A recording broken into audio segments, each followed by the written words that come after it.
bila kita tak ada discourse ni, we're not open to really understanding the gist of the work, what it does to the intellectual part of the work. Dia ada seolah-olah menolak pendapat masyarakat, dan ini adalah kerja kita dan kita sahaja yang tahu apa kerja kita. Right? And I think we should open this information even more. Ada yang merasakan, bayangkan dia guna analogi kalau designer ini arkitek. I think it's a bit silly. We're not that profound. We're important, but we're not that profound, right? Dari segi, if I'm a doctor, you would pay me, right? Or you would listen to my consultation, right? Itu seolah-olah menekan ego terhadap klien atau masyarakat.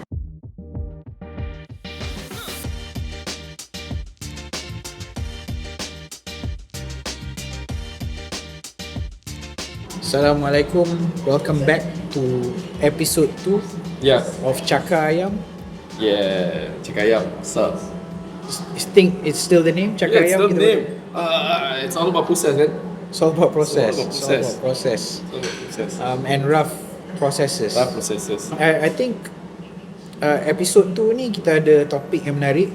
We're continuing from the first episode where we were talking about the state of design. I think we dug in quite deep. State of design in Malaysia. Berat, but I think it's to introduce Kuala Lumpur Design Festival. So this episode we will be talking about design discourse, perbincangan dalam seni reka, kenapa ia penting, kenapa ianya perlu dijadikan asas untuk penglibatan semua. The idea is to have debates, discourse, writing dalam dunia design supaya dia boleh diakses and is accessible for everyone. Antara highlight untuk KLDF kita orang buat for this year is start building dokumentasi untuk some of the critical conversations macam what makes a KL well-designed city, and panel-panel yang kita invite bukan calang-calang, obviously dia orang ada nama, and then for ASEAN Design Dialogue pun kita orang ada juga from Indonesia, daripada France, daripada Singapura, hopefully. And one of the things, the intent of kenapa kita nak ada dokumentasi ni, at least sesi discourse ni, is so bila kita push paper tu ke government, you have already a real good solid foundation for the basis of the conversation. Obviously kalau kita tengok wacana-wacana yang membincangkan tentang design ni, selalunya dia habis kat situ je, tak bersambung. Mungkin kalau ada sambung, dia tak ada carry on forward what's next. Alright. I mean, obviously as Think Lab we produce reports, either for Think City or for the Malaysian Design Council. Kita pernah buat data survey untuk pelajar design kat Malaysia berapa ramai. But bila kita survey balik what is the context we're working with, especially when it comes to design, kita nak tahu figure, kita nak tahu berapa ramai yang masih bekerja, dan bagaimana ekosistem dan condition industri seni bina ataupun seni reka punya environment lah. Sebab kalau kita tengok tak payah jauh lah, I just share my own personal story. Zaman aku diploma, there were about close to 100 of us first year. By the time grad semester 6 tu 20-30 orang. Belum masuk degree. Masuk degree tu 20 lebih. Kurang 20 pun ada. Habis grad, maybe plus 15-20 years later, yang masih bekerja tinggal 2 orang. It does give you a bit of indication where the industry is sitting in. That being said, it might not be the entire truth of the picture, because I'm just sampling my own story. Cumanya dekat situ kita dah nampak bila ruang seni bina atau design tak memberikan pulangan lumayan atau pulangan yang lebih bermakna untuk industri, aku rasa there's a lot of us need to work on, especially in the matter of discourse. So kepentingan perbincangan ni, I think we have to we have to go back to the essence of why we talk about things. Either untuk leisure, either untuk formal communication, and when there is a lack of discourse, maksudnya tak ada interest. Bila tak ada interest, there will be no supporting framework to help progress it. So interest dia tak boleh daripada yang nama-nama besar ni aja. Dia tak boleh politik aja. Dia tak boleh institusi aja. It has to be brought back to the realm of the public. So this podcast is to start that conversation. Or bukanlah start. Sebenarnya benda ni dah ada. It's been happening in fragment.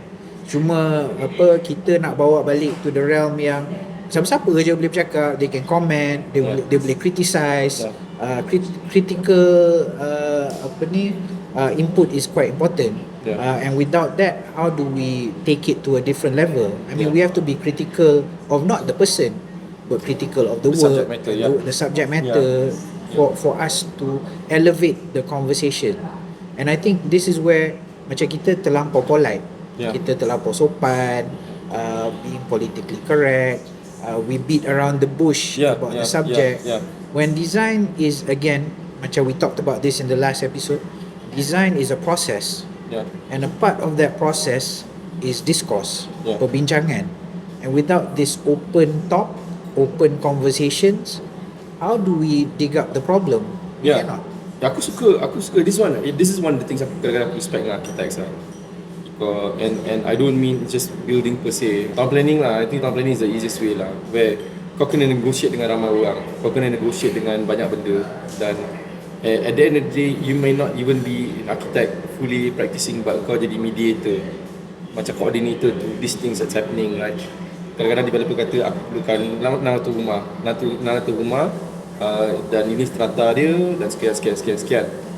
Dan kau sebagai seorang architect kena make sense of things, menggunakan building bylaw dan sebagainya. Dan konteks geografi, dia punya tanah dia dan sebagainya, topografi. And this is probably something that's missing with a lot of other design segments yang aku rasa macam graphic dan industrial design. Obviously industrial is demanded by the market, graphic is visual systems dan branding, dan sekarang ni lebih menarik UI UX. But a lot of it UI UX pula, dia bukan UI UX saja, walaupun graphic design. UI UX tu apa? Dia UI UX, user interface dan user experience. Banyak melibatkan smartphone, gadget dan sebagainya.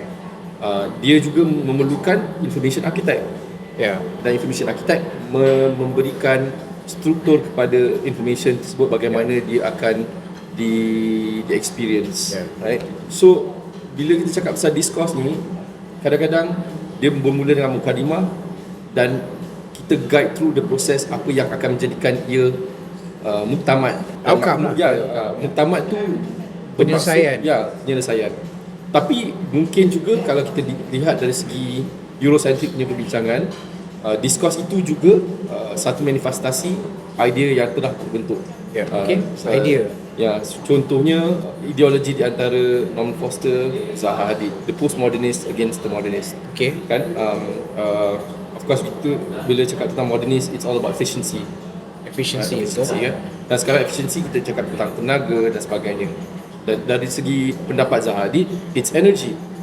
Right? What sort of energy do you want to drive into that city, into that building dan sebagainya. Memerlukan intipati seni untuk memberikan ia bentuk sesuai. Dan bila kita lihat pelbagai building yang berbeza, itu menunjukkan kepelbagaian ideologi dan discourse sedang berlaku. Betul. I mean, discourse ni tak semestinya bahasa. Betul. I mean, it can be in the form of product, can be building. Benda ni boleh bercakap lah. Dari segi visual. Visual. Apa, dia ni berat, dia ni tak berat, dia ni lama, dia ni muda, dia ni tua, dia ni baru, dia ni trendy, konservatif, provokatif. So it's these things yang kita cuba pelbagaikan. Kita try to communicate yang dia tak semestinya language sahaja. Can be visual. So language, perbincangan, perdebatan. Aku rasa macam kat Malaysia ni dia ada satu isu di mana kita melihatkan sesuatu benda itu sebagai sesuatu yang absolute. Ya, betul. Betul. Contohnya Dah habis, dah finish, itu ada. Itu adalah dia. Maka dia tidak akan jadi baru. Tapi kalau kita lihat banyak bangunan-bangunan lama yang di-repurpose, diberi tenaga baru dan diberi purpose baru disebabkan konteks, masa dan sebagainya. Dan aku rasa macam discourse ni akan sentiasa berlaku. Faham?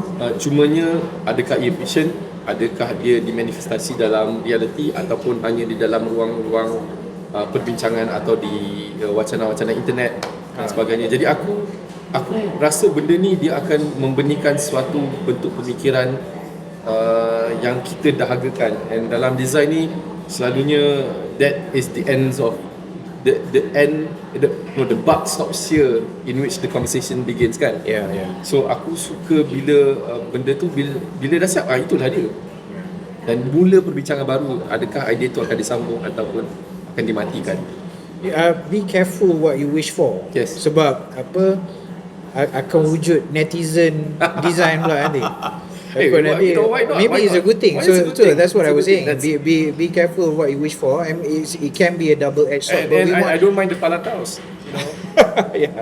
They encourage more thinking community behind. That's right. So I mean, a part of this macam bila kita bercerita pasal design, the conversation of design, banyak design conversation yang kita ada buat masa ni is very local ataupun memudahkan, dia bawah tempurung bawah tempurung.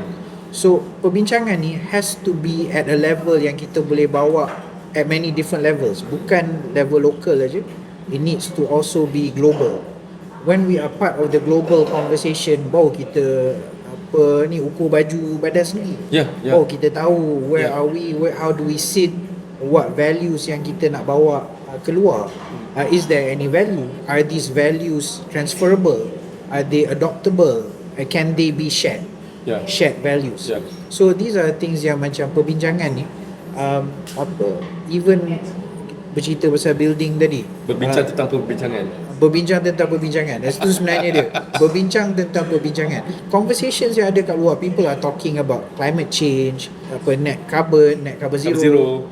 So these are the things that we need to bring back into our own conversations. And aku, through my experience, aku berkawan dengan, I'm blessed to be able to be friends with some of the more brightest design talents in the world. Salah seorangnya Nakim, dia editor untuk magazine grafik.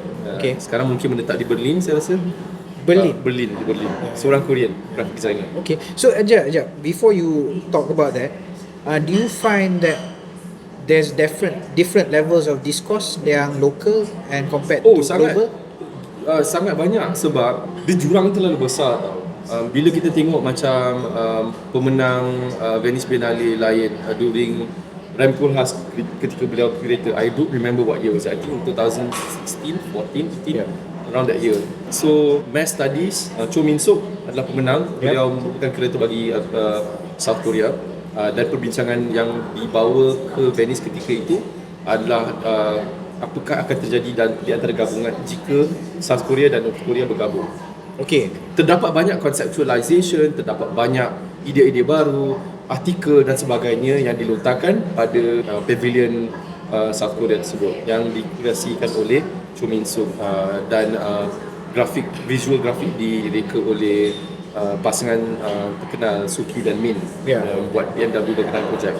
Bila kita bercakap tentang discourse, adakah arkitek willing to talk about architecture in idealisme, dalam bentuk idealisme?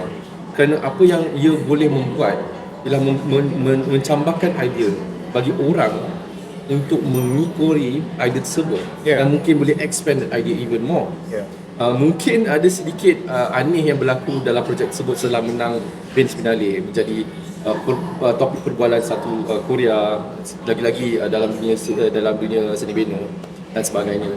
Dan apa yang berlaku lepas itu, terdapat satu dana di mana dana digunakan untuk hasil gabung. Apakah akan terjadi jika North Korea dan South Korea bergabung? Dan South Korea mempunyai dana tersebut, saya rasa close to $1 trillion. Dan dana itu dikumpulkan jika South Korea dan North Korea bergabung. Dan banyak politicians melihat dia sebagai satu peluang untuk mendapatkan dana tersebut untuk merealisasikan projek-projek. Dan Cho Min Suk mengatakan kepada saya ketika itu, this could be a nightmare because now I have to deal with politicians, even though he was also interested in some of the projects that they were working on. So this is talking about Korea and similar stories. Yeah. But I think macam that conversation, kita bercakap tentang discourse. Kita bercakap tentang discourse. Yeah. So but similar things macam I think I just want to bring to I want to highlight, I want to come to a realization yang perbincangan tu ada juga di rantau kita. Contohnya perbincangan apabila Indonesia membuat keputusan untuk pindahkan ibu kota dia Jakarta ke Borneo, ya. untuk jadikan dia Nusantara. So these are conversations yang akan impact kita. Dan kita kena bercakap pasal these things. Daripada contohnya bila Putrajaya, kalau kita revisit our own history, masa Putrajaya tu banyak perbincangan tentang apa identity, jenis identity. Kita berbincang kenapa dia nampak Islami, adakah dia a reflection of our current society ataupun tidak. So Putrajaya tak apa, tu satu fasa, kita dah selesai. Nusantara will be a new discussion, but the discussions go beyond identity, because we're talking about the planet that we will hand over to our children. What type of values will we provide to them? What type of city? And how does that impact us? Because Nusantara will become not only a discussion for Indonesia, it will be discussion for the whole Southeast Asia region. Aku rasa it will be forming part the core identity of this region, ASEAN. And then there's +3, +4. In places like Australia, semua will also be quite keen to see how it develops. Tapi bila kita kembali pada perbincangan macam soal lebih daripada identity, itu mungkin dari segi kesamarataan nilai apa yang kita boleh nampak. Obviously, I kind of like the way Bintaro is going the direction for the open call, talks about nature and listening. So Bintaro ni bagi a bit of context. Bintaro is antara design festival yang terbesar di Indonesia. Dipelopori oleh 3 arkitek dan seorang graphic designer. Hermawan Tanzil, Ramatin, Danny Wicaksono dan Budi Pradono, Mas Budi Pradono. Dan mereka menggabungkan tenaga di kota Bintaro, daerah Bintaro, di mana mereka Bintaro dan mereka bergabung kolaborasi di antara creative professionals itu sendiri.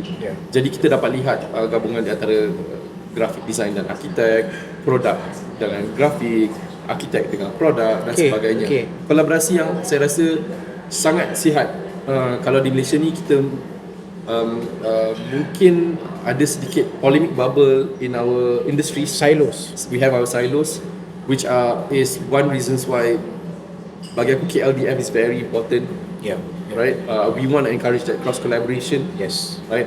Bila ada interior, rasa ini interior's job, architect shouldn't be doing interior job, and ada sentimen seolah-olah suatu gagasan politik. Itu level professional. Belum mana wider range.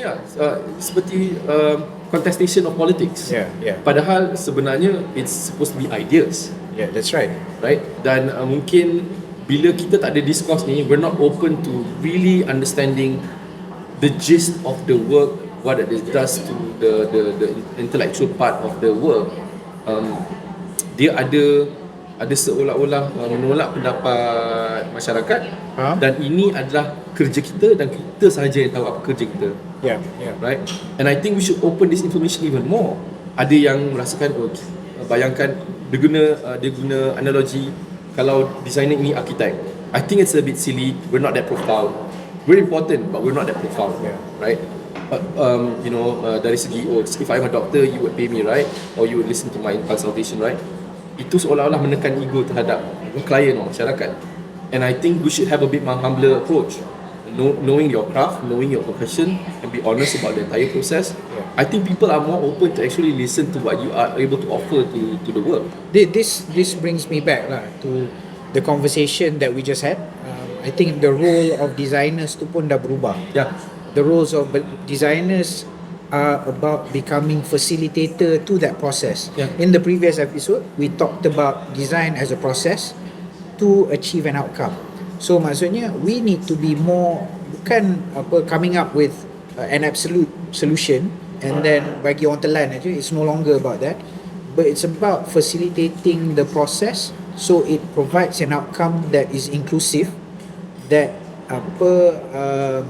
manages not only the problems but also brings the conversation forward. Yeah. So I think macam this whole facilitator of design is the role of not only architects, interior designers, but it's a product of this collaboration.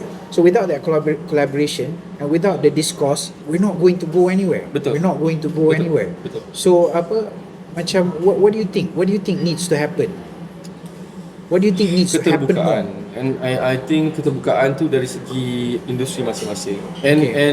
I give you an example. Lighting design kalau di Italy, you have people like Antonio Citerio. He's an architect. Yeah. Dia buat pipe, lampu dan sebagainya kan. Kalau di Malaysia ni, orang akan question kenapa bukan industrial designer yang buat? Tak cukup industrial designer ke yang boleh buat begitu? Dan itu bukan persoalannya. Persoalannya is your ideas going to be the marquee of the story to what the product is. Kan? At the end of the day, kita semua creative, we are storytellers. That's right. Okay? We're storytellers. How good of a storyteller you are, it all depends whether your client is willing to pay you less or more. Yeah. Dan dalam storytelling tu perlu ada latih to be, which is the discourse. Latih to be. Dan aku rasa macam even masa student, the lecturer will just say dia ni pandai cakap, kerja tak buat. Tapi ada setengah buat kerja, tak pandai cakap. Betul? So how would that play out in the academic punya sort of like environment? Sebab dan kita tahu kebanyakan designers yang background bumi, dan they have this fear of communicating their thoughts and ideas because one of the things is the fear of wrong. Mungkin sekarang dah berbeza lah, dah berbeza. Tapi landscape tu perlu disemai supaya kita boleh bercerita, kita boleh berkongsi, dan whatever the outcome may be is the best storytelling or object or the production to the technical work that we do as designers, architects. I want to touch on that, macam technical skills ni kan. This is something that is deeply embedded dalam kita punya training as designers, maybe background architecture ke, ID ke, industrial design. We're quite technical. Kalau dulu macam we hear a lot of stories that personally, I mean you might hear this as well, macam lecturers cakap dulu masa belajar dekat overseas ni Mak Saleh ni pandai bercakap je tapi tampal satu kertas je. But still dapat A, and then we become dumbfounded because kita tampal lah banyak lah AO apa semua tapi we're not sometimes kita fall short of expectation lecturers at that point in time. So I mean I went through the same thing. You probably also went through the same thing. So that but we haven't realised, kita pun tak realise yang macam the importance of cultivating argument, cultivating language, cultivating text, writing, documentation, so it supplements our technical know-how. And I think macam kat Malaysia ni we struggle also with the fact that sometimes client comes up with the reality of things, which is the funding, the budget. And bila kita bercerita tentang klien, kadang-kadang reality is macam budget, let's go around it. And whatever story you have to live with that amount of budget, you want to do it, let's go. If you don't, you feel benda ni tak boleh fit, let's not do it. Or if you still want to do it, find someone else or that would fit, be able to do your work. Selalunya dilema dia melibatkan pendanaan ataupun jana ekonomi daripada profession tersebut. Obviously there are jokes thrown around, architects tak boleh buat kerja, tak dapat job, dia buat interior. There are jokes thrown around. That's not true. And I know that. Cumanya kita pun rasa macam there are bigger things that we need to talk about rather than throwing people under the bus and talking about these things that are negative. talk about ideas, we can talk about detail, we can talk about workmanship, we can talk about how do we educate client in a broader sense that they don't have to worry so much about the budget, because the budget is already fixed, and how do we translate that to the work. And I know benda ni macam could be quite trivial sebab different people deal with different things when it comes to client. I think both of us, we have a fair share with clients from hell. And also we have great clients too sometimes. I mean, you touch on multiple things. Satu dana, satu client, satu of course the outcome of it lah. I just want to break this down. So kalau if we were talking about dana kan, dana ni very mathematic lah, numbers, quantifiable, but we live in a realm that's qualitative. How do you put quantity to that? So that's the next discussion. I mean, how do we articulate macam mana kita nak menyampaikan kita punya value, or vice versa, from the values that the client wants to architects, and the values that or architects or designers bring to the client. So these are conversations yang sebenarnya tak sampai, or tak terjadi. And I mean, and it relates to dana that you were saying before. I don't want to go through the business end, because I consider that's not the point of this entire because we talk about discourse kan. And also there are multiple points that I think it's interesting to make this work, because either you come out of freelance, you work under someone, or you're starting your own company. I think these are three different elements actually when you start to approach a project. Because at the end of the day, I have to worry about paying people. I have to worry about my boss telling me what to do, what the budget will become. Or I'm a freelance, I can do whatever I want. Because at the end of the day, it goes back to one simple thing: your imagination. The imagination is embedded to how you want to fix stuff. And the ideologies, whatever. And this imagination must have kena ada isi. Dan isi tu datang daripada dialog. Betul. Right? And bila kita ada discourse ni semua, kadang-kadang kadang-kadang simple little trick details, it's part of the dialogue. Kan, it could be technical, it could be storytelling. Aku rasa it's unfair to talk about discourse. I don't think it's fair to talk about discourse at the theoretical level. I think it should be comprehensive. Because that's the exchange of knowledge. Razif, in the previous episode, we talked about the importance of process. So I just want to break it down, especially in the beginning of the process. Why it's important to have discussion, but the discussion too is more about formulating a brief. When we talk about brief, when we talk about formulating, macam sometimes the absence of a brief too could potentially create an outcome that is unpleasant or not right, or totally not necessary. So I think because we're talking about the importance of discourse in design, how can we facilitate, or how can designers actually facilitate for a better beginning? So the outcome, so we start right to create a good final outcome. I mean, of course, we'll start with the budget, right? The budget lah, the budget. But the budget is very technical. But we need to be asking the right question. I mean, I'm not an architect, first of all, so I don't want to claim. Not architecture, just design. Design the process, right? Okay, sure. So basically, what you want to get to in the beginning of the question would always be, so what do you need, right? What do you need? What do you need? And this need can also be reframed. For an example, we'll just take a house. A house is simple.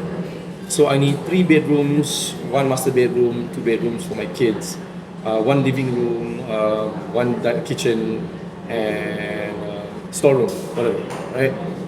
And then you start to do a bit more sense of realization. Why do you need all these things, right? And the question goes on to, this. I have 2 kids. I have, and of course, master bedroom, and we need all the spaces to kind of like make what we think of a house is.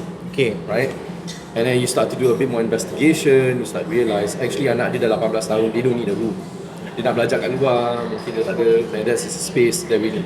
So maybe it could be a shared space or another space that they can actually figure. So this is actually some of the design strategies you try to implement within this process. And start to have a bit more investigation. You start to see where the roadside, where the sunset, the environment, context, and a lot of times the interplay of elements around it and the story that what the family thinks of a house is can be redirected to a much more simplified value or value system of how we could fit into what makes the house better performing element, right? It could be energy efficiency, it could be other elements too that comes to play. So there's many factors. There's many ways to start a discussion. Correct. But I think macam what hasn't happened or we are lacking is the precision to formulate or to when we talk about a methodology of thinking for it to be structured. Yeah. So this structure is sebenarnya a discipline. Yeah. A discipline. So how do we achieve discipline? To achieve discipline, we need to practice. Yeah. We need to constantly talk about things so that everyone is more objective. Yeah. In terms of the conversation. Yeah, and participate. Yeah, I think that's important. So this has to happen very early. But macam I think sebenarnya what has happened when we talk about mediocrity in design is we're going through a correction period. For us to establish that certain things are mediocre and for us to realize that we need to elevate things, maybe the position is now. Yeah. Sekarang ni. Yeah. Sekarang you know what? Actually, it's true. Being disciplined with the process is the most difficult part. Right? Contohnya, okay, kita cakap klien sebenarnya macam ni A. So next one is B. Next one is C. Sometimes you have client tendency to jump here and there, but you have to be able to hold the discipline in the conversation in the manner in which it will drive to the point where it becomes it. Right? So step one, client brief. Whether it's right or wrong, it's based on investigation. Second, obviously, bringing those ideas together and formulating those ideas into something objective, right? And after that objective is met, we can all agree into those ideas, and that's where we manifested those first part prior to the early conversations or those briefings. Now, a lot of the times, the problem comes when the briefing is not even done. You're jumping to the end, the goal of the process. That is not called design, that's called scheming. Now, scheming is not design. Scheming is copying. Right. Right? And a lot of times, these are borrowed languages we talk about. Oh, that's what design is all about, isn't it? Yeah. A lot of it is assumption and guessing. And in the design discipline, it's process-driven and being disciplined with those process. And I think that's where sometimes the lost translation of value happens when they start jumping into the process. So aku nak deep dive sikit. Nak bagi benda ni berat sikit lah. Okay. So when we talk about contohnya lah, because I'm dealing with this because the brief is jadikan dia lebih Melayu. What does that actually mean? Yeah. Macam apa? Of course, the first question goes, perlukah dia jadi Melayu? That's right. So we need to be asking those questions for it to be Malay or for it to be Melayu. Yeah. Is it propelling an agenda? Is it for the benefit of the group? That's right. So there's many different layers. Yeah. But ultimately, sometimes we end up taking the superficial aspects. Betul. The very thin layer of what it means to be Malay, the look, the rhetoric, rather than really identifying macam the subconscious or the spirit of what being Malay is. I mean there is the stigma of moving away from the traditionalist thinking of what Malay is. And aku rasa there's no harm in terms of the lifestyle. But I think those values must be staying intact. I think that's what's missing in this conversation. What are the values in Malay? Adab, right? I mean, obviously you can find those intrinsic values in the Islamic values, right? Of course, the matching and the ideas that comes with those values inform what Malay is. However, is it subjugated to just visual form? That's right. Or subconsciously it is within the systems or the way of act, right? Or culture in bigger sense. So I mean I just wanted to use this as a experiment lah kan. For conversation. We don't need to answer that apakah itu. I mean in this session kita tak perlu. That's not the question. But the thing is, can it go beyond the superficial, and I think these are the constant questions, especially for designers. We need to be asking ourselves and repeatedly re-asking ourselves to form the initial brief, because I think part of the many frustrations that I have is clients come to me and go, give me something yang wow. What does that even mean? Oh, Dia nak wow bulan ke? no. Yeah, like in the graphic world, we have clients saying stuff like make it pop. Yeah. Right, make it pop. I don't understand what you mean make it pop. Do we have like a pop? Budak sebalik pop. Yeah. Poking a balloon. Popsicle ke? Right. Obviously there are a lot of memes that goes around it. Especially when you read the website Clients from Hell and stuff like that. Tak cukup pop, tak cukup wow. Tak cukup pop.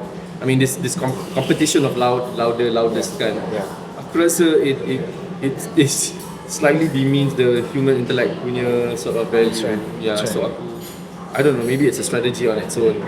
But again, macam balik kepada the process tu, macam I think people don't, if people understand the process, they will ultimately realize that the pop or the wow will be an outcome of that.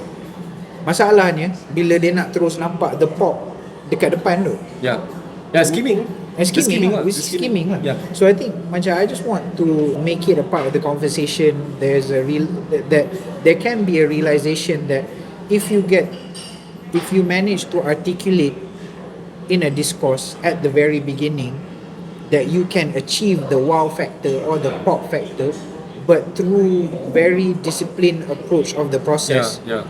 Probably one of the reasons why I enjoy watching videos macam orang gemuk jadi kurus. Okay. I mean, it's no shortcut. It's no shortcut. I mean, these people will tell you, they work really hard trying to get there, and whatever emotionally, physically, mentally they feel good about it. It's the process that gets you there. I mean, obviously, like construction is faster, and whatever that you do will get you there. But there is no real joy in being human if you don't understand this process. So I think macam let's finish off there. But I think macam we've kind of deconstructed that process to allow for the importance of discourse at the very beginning. Yeah. To achieve a really good outcome. Yeah. So scheming, definitely not. Scheming is not design. Yeah. Better articulating objectives is what we need. Yeah. But again, is the constant calibration, articulation, debate that needs to happen at the very beginning to achieve that goal. Yeah. So I think macam let's have more of that. Yeah. Let's discuss. Yeah, let's have that debate. Yeah. But it needs to be received. It needs to be embraced. Yeah. That is part of a natural process. Tak boleh terus expect the end at the beginning. Yeah. I mean, selalunya clients are polluted with foreign ideas, and I don't blame them. I think they enjoy the aesthetics and the process. Yeah. Whatever the outcome it may be, but context, and I think that's, as designers, we always emphasize through and through whatever design profession you do. Yeah. Context is everything. So I guess that sense of precision into what the design process bring, aku rasa that's the joy that everybody misses if they start scheming. And I think macam if we do go through that proper process, we will get I think we can trust that we will be out of this mediocre slump. Yeah. That brilliant human being will come out. Aku sebenarnya ada question nak tanya kau, and I know it's kind of like maybe PNC slightly. The work you do right now at KLCCD, what sort of discourse that comes up from that sort of process in the work so far? Yeah, I think just to share, macam we are doing a lot of work within downtown KL. So the idea is for us to understand where is the heart of KL, in an architectural, in an urban design perspective. There's not much clarity in terms of what is KL or how do you define KL. Macam although kita tahulah center of KL dekat even if you ask the center of KL, people are quite confused or not clear about where it's at. Adakah it's the historical beginning of KL ataupun the commercial center of KL, which is KLCC. Yeah. So these things are conversations that need to be had, that need to be clarified for us to share that viewpoint to other people around the world. So in the work that we're doing, the heart, the historical heart or center of KL is actually Masjid Jamek, the confluence of the two rivers, Sungai Gombak dengan Sungai Kelang. That is where the tin mining happened, and then it became the city that it is now, KL. But people don't realize that. If you go to Masjid Jamek sekarang, satu, you don't identify the river as a river, doesn't really look to this idea of a river. Yeah. Second, it doesn't create the public spaces for people to congregate and enjoy the space Yeah. for it to be the center of I KL. hate to say it, but it looks more like a longkang than a river. That's right. So I mean, we're talking about language. we're talking about language. Yeah. This is not criticism. This is not on criticism. the form. I think the entire concrete, the bank of the river and so on. It's practical. Because banjir apa banjir, semua. But and aku terpanggil because the project River of Life was partly inspired by the Chonggyechong River, which is in Seoul. Yeah. And I've been there. I've experienced it. Moments when bila student tak ada duit, lepak dengan kawan kat situ. Yeah. And people picket there. Actually, people do huge amount of pickets with. It's funny about picket in Korea is they have concerts when they have picket. It's funny. Okay. And it was the first time experience. Orang buka candle, lepas tu orang menyanyi, lepas tu ada Really? concert. Yeah. And then you have all these young policemen lining at the back, making sure that they don't run into the traffic, the car traffic. And Chonggyechong River story was very interesting sebab it was actually built on top of the old river. Alright. Okay. Right? Yeah. And if you experience the river right now, Just Sungai Segit lah sikit. yeah. I'm not sure about Sungai Segit. Oh, Okay. yeah. Sungai Segit. Yeah. So you're building another river on top of that river, but you need to be able to understand how people will be able to occupy. And it's interesting because you have Dongdaemun on the other side, you have Kyeopokgung, not Kyeopokgung, I can't remember, there's another area they call near the area. So Moon is basically into. And in between, you have this really nicely sitting river in between those two elements, the old city. And kadang-kadang bila kita nak as an experience I speak as an experience bila kita tak boleh pergi laut, kita tak boleh pergi bukit, kita tak boleh, kita perlukan river, element of water to actually bring you back to you becoming human. And aku rasa that's one of the elements that's missing in KL to bring you back down as a human. That's right. No, I'm glad you touched on that. Sebab rivers macam historically have played a big part in terms of where humans kind of settle. Yeah. And I think that has a strong tie to who we are as a people, to nature itself. And the fact that bila kita dekat KL, kita tak boleh approach a river pun. Kita tak sure river ke longkang ni tempat yang kita selalu dekat belakang. We treat it as a dumping ground. But macam with the River of Life, it's to appreciate the river differently and to create this catalyst. But I'm not sure, maybe it's still in progress or more work needs to happen. But like you say, design is a continuous discourse, and it's continuous work that needs to be added on. So what we need to be doing, macam kita dah identify the River of Life is something that is important. But beyond the river, the city, the old city, the heritage, the cultural values, historical value that come to it, how do we lift that? How do we elevate that? How do we create it as part of the storytelling of Kuala Lumpur? Yang tu tak ada. Kita tak ada. I mean, you ask anyone, no one really exactly knows. But we need to be starting to have that conversation, especially in design itself. I mean, in the subject matter of discourse, aku rasa these are the outcomes, and when you have discourse, you really flesh it out, entire conversation, what it's all about. And to sample this conversation about the KL itself, can you imagine if this conversation is actually scaled out all across the country, not just architecture alone, but our daily products, our lifestyle, our everything else that we touch points in terms of design? I think we make one hell of a country. I mean, I kid you not. Yeah. No, I mean you're right. Macam this, the conversation needs to go in every aspect of our daily lives. What we do best macam makanan lah. Yeah. I mean, we can talk about food, nasi lemak. Berapa banyak tempat kita boleh sample nasi lemak. Talk about roti canai. It's basically what we do every single day, and it's what we're proud of. I mean, tu pasal makanan aja. Tak cerita about our heritage, about the diversity of heritage that we have, the people we have. So these are things that we need to explore, and we need to celebrate, but we need to find ways that they are complementary. Right now, macam there seems to be a point where we are going very right wing. Everybody is going back to their comfort zones, and we're not actually complementing what makes us rich and diverse, which is actually more of our strength. Yeah. I mean, I want to share with on the subject matter discussed today with Nakim, former editor graphic magazine.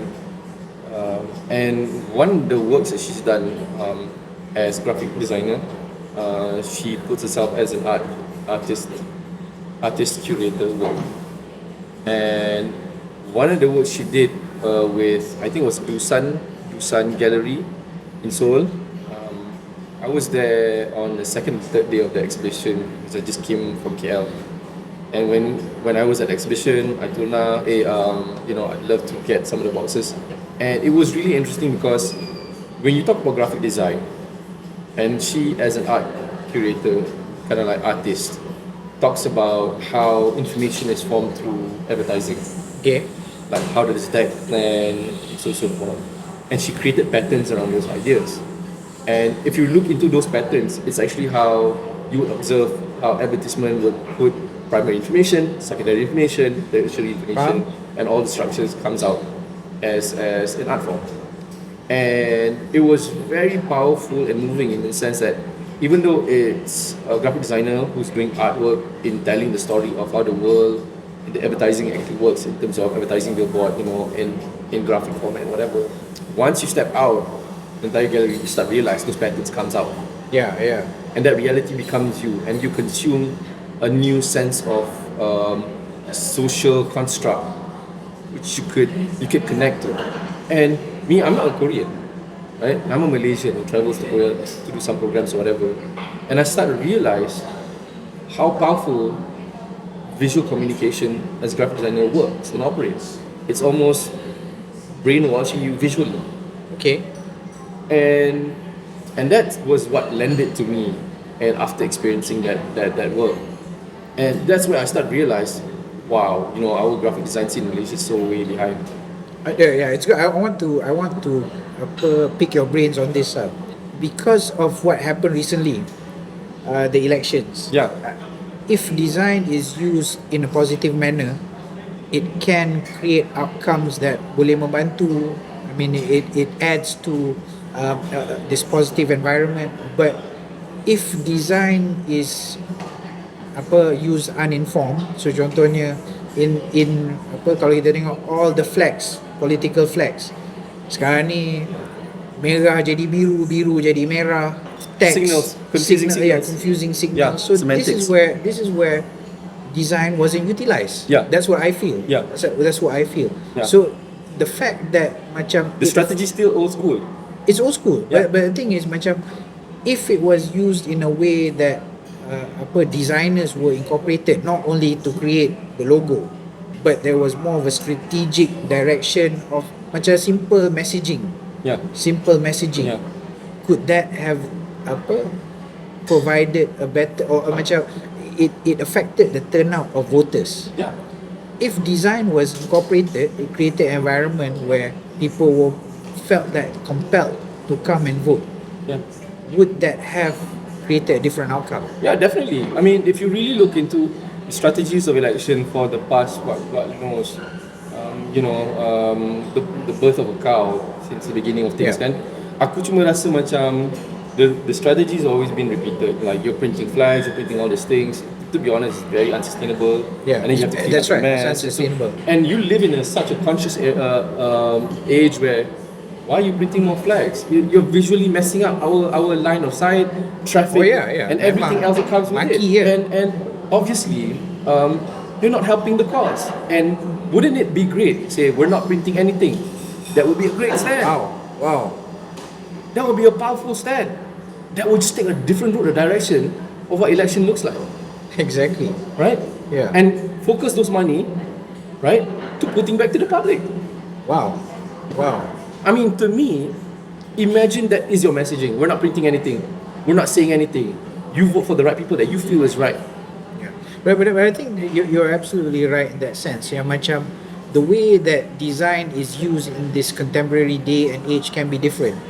I mean, obviously they're leveraging on that through social media, but the physical environment kita tak sampai lagi. Yeah. And it's because that conversation has not happened. Yeah. When the conversation does happen, imagine if these posters that create visual clutter, semak, Yeah, they still think design is cosmetic. adds to the fatigue. Yeah, they still think in design voting. they still think design is cosmetic. It's cosmetic. So It's macam not. this is where the conversation needs to happen. So this is the beginning point where we say that maybe different parts or different elements of everyday life requires different levels of conversation that we can have to input a better outcome. Yeah. That was a big message. To Yeah. me, it was unsustainable. It created Visual mess. a visual mess. It added to political Tension. fatigue and tension. Was provocative. Orang ni bergaduh, bendera dia needed to be higher. Yeah. It was unsystematic. If we were to look at it differently, if design was introduced, maybe people would be more compelled to vote and add to conversations where it became a lot more productive. Yeah. I mean, the modus operandi of politics is pretty much the same. You need to vote me because I'm helping out people, right? Obviously, the narrative has changed because of the historical narrative that now we have, say per se, convict as a prime minister, which really turned and changed the entire country, political landscape in the country. And since the Sheraton move, there's a lot of uncertainty in a shift of energy. People are still unsure. Can the government be toppled? Is it still stable? And there's a lot of ifs and buts. In true sight, the sentiment of government right now, even though it's slightly workable positive, and by I mean workable positive is you see numbers are coming out, whatever. The data showing is there's improvement, but in terms of the people, do people get what you're trying to do? Okay. Let's leave it at that. And I don't want to go into politics. Yeah. I think that's where design strategy Yeah. can help benefit this sort of right way of doing election. Okay, you're absolutely right. But I want to stop you there before we go too much into politics. Before we Yeah. No, but exactly. But that's the point. Yeah. That's the point. Design discourse. If design strategy, design thinking was applied, we could probably have dictated a different outcome. I want to now go into, rather than politics, technology. And I think Wow. the importance that language has in technology nowadays. Now we're talking about AI, artificial intelligence. Everybody is using ChatGPT in their everyday life. Suddenly, language and text has become a lot more important than it used to before. It's being used as a tool. It's being used as a center point in dictating the outcome of a product. Do you think that it will play a major role? Macam, do you think it, for example, do you think that it will create future jobs? Wow, there's no guarantee of future jobs, then. Yeah. There's no guarantee. Yeah. But I think we live in a world today that people get to choose what they want to be. Yeah. And they can earn if they have enough grit, enough persistence, they believe in the vision. I think you can almost get the outcome that you want, or even better sometimes. Like, who would have thought, being an influencer was a job? Right? Exactly. Yeah. And of course, like today, what happens if all the kids become influencer? That's not right. I mean, I don't want to talk about if it's a reflection of education, reflection of anything, but it could be an influencer who's a learner influencer, right? It could be a social scientist. It could be an actual scientist. It's just that we're trying to find a way how can this be more meaningful. Yeah. Yeah, I mean, whatever job that comes after this might not even exist. I can tell you this, when I wanted to do graphic design, my mom was like, try to find something a bit more professional. That's how I landed to do interior. Yeah. And graphic design wasn't a real job maybe in the 90s. Before graphic design, it was called graphic art. And now you have visual communication, which is much more broader. In truth, if you really look into everything that we do, especially in the creative segment, it's all about communicating how to be human again. and we're constantly expanding the context. Communicating how to be human again. So I like that. I like that. I like how you're humanizing technology with the use of language as the medium. As the medium. So AI, for example, kan, macam that was why I wanted to ask you about how it has kind of infringed or macam creep into our everyday life. This is where artificial intelligence and it creates prompting. Prompting is we're hearing this more and more, more and more. So macam when we talk about prompts ni apa? Prompts ni certain keywords that are used to generate an outcome. So I just want to macam make this very easy to understand. Can we develop language to trigger an outcome? Can we look back at bahasa kita when we talk about mematabatkan bahasa? This is where it becomes a lot more tangible. Because bahasa will actually influence outcome. Aku suka bercakap pasal benda ni sebab aku dengan Faris, dengan our 3D printer punya partner working on an installation for the festival. Okay. Something along the lines of language. So people need to visit the festival. You need to come to the festival. You need to come to the festival. You get to see it. So dia bukan hanya berdasarkan pada language. Sebab language needs a driver. Apakah driver language? Idea. Meaning. Meaning. Right? Meaning and idea. So dalam percaturan penggunaan bahasa tu kita tak boleh gunakan verb for the verb's sake, right? You still need noun, right, to activate it. Betul. Dan dalam bahasa tu sendiri, I mean I'm not an expert in coding or ChatGPT but we've tried and tested some of the ideas that we're working on. Sebab at the end of the day, bila ChatGPT ni digunakan, dia melambangkan dimension of ideas yang wujud dalam bahasa tersebut. Right? Mungkin dari segi intonasi, kadang-kadang sepak dan sepak. How do you recontextualize that? Right? Maybe bila kita prompt dia gambar orang sepak anjing, dia tiba-tiba jadi confused. Kau sepak ke sepak? So then kau kena add context. That's right. Right? Audio context dan sebagainya. Menggunakan kaki atau menggunakan tangan. Right? Betul. Jadi bila kita bercakap tentang language prompting and AI, right, dia sangat memerlukan kosakata yang besar dan precise. Mungkin precise tu tak seberapa, mungkin dia akan ada penambahan dari segi tata bahasa dan kosakata yang menambah precision to what you want to prompt. Okay. Right? And aku suka bila Faris, our AI coordinator, dia cakap, Razif, one of the things kalau kau nak tahu pasal AI yang interesting ni, kau tak tahu pun outcome dia apa sebenarnya, because dia hanya prompt kau idea dan proses. That's right. So as a designer, you know you need to use it responsibly. Alright. And sebagai seorang designer, kita gunakan dia sebagai discourse. Betul. Kalau macam ni kita prompt macam ni, apa outcome dia? Kalau kita prompt macam ni, dan mungkin ada bibit-bibit yang brilliant yang muncul dari segi idea dan discourse tersebut yang kita boleh guna pakai untuk the final product. Aku nak relate balik dengan tajuk show kita, Cakar Ayam. Sebab if you were to prompt Cakar Ayam, dia akan tunjuk Cakar Ayam ke ataupun a sketch. So this is where I think the conversation tu, I think I'm feeling excited about the future because there's a lot of gaps to be filled with this knowledge that prompting brings with it, language, discourse, discussion, and it's centered to That's powerful. language. That's powerful. Centered to language. Language So, model. Language model. Dulu kalau macam even with the current PMX, bercakap pasal mematabatkan bahasa Melayu, tapi kita banyak perkataan baru yang aku baru belajar. It was quite vague. It was quite generic. Tata kelola. People didn't know how to use it, where it was more about enforcement. But now it's being used in practice. It's being put to use to get an outcome. So maknanya we have to go back to our language. Macam even though yelah kita cakap rojak kan, tapi there needs to be more emphasis on creating precise language to create an outcome. Kata yang lebih besar.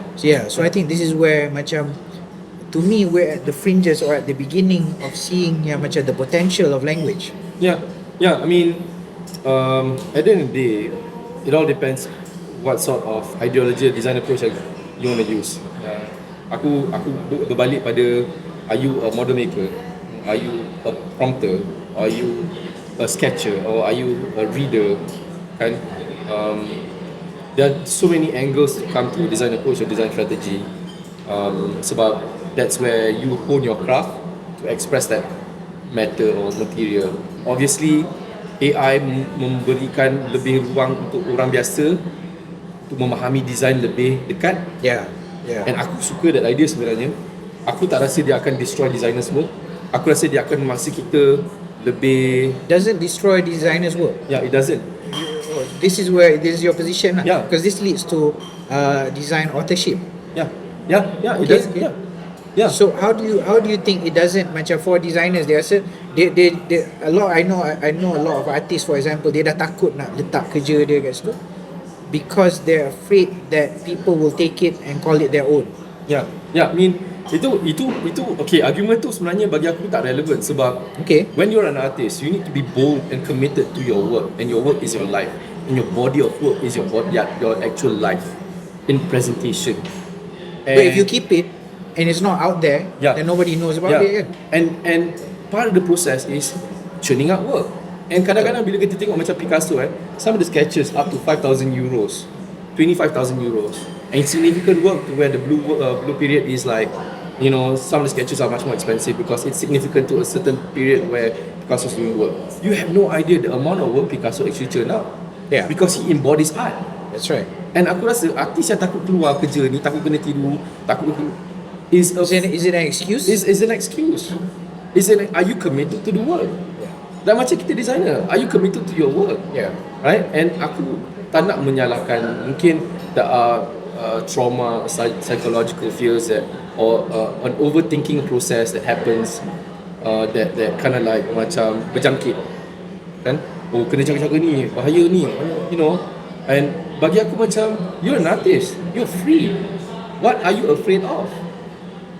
That single line to me, aku rasa is almost like kau ni fake artist ke kau real artist? So you're hearing it first here lah. Yeah. So artist just needs to be a bit more braver. Yeah. In terms of putting their work out there. I mean, aku suka Fahmi Reza. He is an embodiment of art. He tells it as it is. He works on it. He believes in it. He's that message. He lives and breathes the idea of democracy and what politics stands for. And that is a brilliant way of how you want to express your art. And I think what's important about his work there is everybody can engage. Yeah. Everybody can engage. So it becomes, bila kita bercakap pasal perbincangan awam ni, itulah dia perbincangan awam. Yeah. Art becomes the medium, or design becomes the medium that you can talk about. He talks about politics, but you can also talk about the environment. You can talk about culture. We can talk about food. Yeah. So it's all these things, the conversations that can be had through the medium of design. Yeah. And prompting allows that. Yeah. Prompting is instigating a precise use of language to create outcome. Yeah. So I think that's the potential of it. That's where we want to have the conversations, and Kuala Lumpur Design Festival embodies that. Yeah, we hope so. Part of the process, we're trying to normalize the idea of technology lah. Aku rasa macam the fear of there's this term where we call Luddites. I don't know if you know what Luddite means. Luddite is orang yang takut teknologi as a slang. Asnaf digital. So dia takut teknologi. Tapi Luddite ni ada long history lah. During I think during textile period where industrialization started taking over people's jobs and so forth, there's people called Luddites. Cumanya bila kita bercakap tentang menjadi manusia, and I like this conversation when I was talking to Suffian and punya conversation. We were talking about, is it important to be stupid? It's important to be stupid. I think it's important to be stupid, to innovate. Like you cannot know everything. Betul. So that dependency on technology will allow you to be stupid even more. But to what debt, right? So you still have to have a sense of realization what the outcome's going to be like, but you can't know everything. So mungkin dari segi, aku tak tahu lah detail arkitek macam Renzo Piano buat macam mana, kau tahu lah dia punya style kan. Wakala Trava ni, structural engineer ni detail macam mana. That's where stupidity is important, right? And AI will facilitate that, so you become a more learned person within that process. Yeah. And aku rasa this is the importance of why AI will make people understand design even more. Yeah. So philosophically, I think macam kita kena bring down the discussion to so everybody can participate. Yeah. Participate. So this participation ni, I'm not saying everybody's stupid lah. no, you're not saying everybody is everyone stupid. is. We're not saying everybody is stupid, but I think we need to acknowledge that there's room for new knowledge. New knowledge, yes. New knowledge. Yes. So this is the trigger. Yeah. And we're also saying that design can be that medium because it's the outcome, and ultimately design is a process. Yeah. So if you participate in this process, if you engage in it, if you contribute to this new body of knowledge, it will ultimately influence a new outcome. You know, one of the lines yang aku suka, I have to pull this line out. Dead Poet Society, Okay. right? And Dead Poet Society. Not Carpe Diem. Sorry. Carpe Diem. Yeah. The Whitman punya famous quote, and I want to read this quote. It's an amazing Alright. quote. Okay, so the quote goes like this: "We don't read and write poetry because it's cute. We read and write poetry because we are members of the human race, and the human race is filled with passion. And medicine, law, business, engineering, these are noble pursuits and necessary to sustain life. Wow. But poetry, beauty, romance, love, these are what we stay alive for. To quote Whitman, O me, O life, or the questions of this recurring, of the endless trains of the faithless, of cities filled with the foolish, what good amid these, O me, O life? The answer, that you are here, that life exists, an identity, that the powerful play goes on, and you may contribute a verse. That powerful play goes on, and you may contribute one verse. What will your verse be? What will your Wow. verse be? What will your verse be? Yeah. So I think that's a good way to end this episode. Yeah. I think we're putting the question out there. Yeah. What will your verse be? Yeah. I'd like to see comments if there are any. Macam mana nak perbanyakkan perbincangan ni? Because the verse itself is language. Yeah. And I want to listen to how people interpret this. Yeah. And thank you very much. Thank you very much. It's been very insightful. Yeah. I mean, it's fun. It's real fun. This past hour. Yeah, it is. It has been. I think we've taken conversations masuk politik sikit, technology It was fun. sikit, Yeah, it was fun. urban design Yeah, sikit. urban design sikit. But these are the conversations that we hope to that more people will become a part of, I and agree. not expect that only certain privileged few will talk about. Yeah. There needs to be a conversation for the public. Yeah. And again, I want to invite everyone to Kuala Lumpur Design Festival, Yeah. because that is the convergence point where it will happen to facilitate even more discussion. Yeah. Any Thank last you very parting much. words? I mean, it's amazing. I enjoy this as always. Cakar Ayam, where we scratch out ideas and see where it goes. And yeah, thank you, Whitman. Thank you, Whitman. Thank you, Whitman. Thank you, everyone, for joining us, and hopefully we'll see you for the next episode. Thanks, guys. Assalamualaikum. Salam.